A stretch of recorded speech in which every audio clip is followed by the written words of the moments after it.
One of the differences that stood out to me was that more people with epilepsy talked about using mobile phone-based apps to help self-manage and monitor their condition.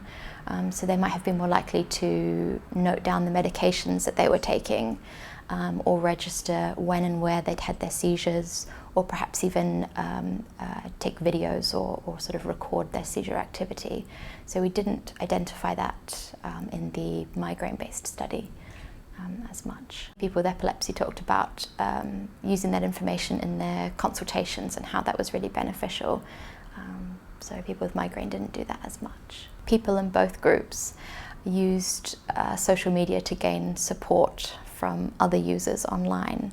However, the way that they engaged with this was quite different depending on which condition they had. So people with migraine tended to talk about the closed Facebook groups and how they were able to sort of vent their frustrations and receive encouragement from other users. Whereas more people with epilepsy they would still sort of log into those closed Facebook groups, but tended not to share as much and might be more likely to silently observe the groups rather than participate in the discussion.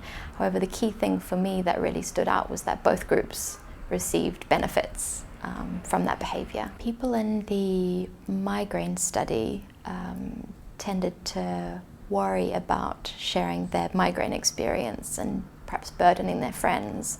So the benefit of a closed and more private Facebook group was that they could talk to other people with similar lived experiences and receive support and understanding because they'd been through the same thing. So I guess the other thing is that the concerns that people with migraine had were that they were burdening people perhaps. So that influenced their behavior within these closed groups versus on their more public Facebook wall. The types of concerns that people with epilepsy had were that they might lose their friends for sharing this information on Facebook and social media and other online media.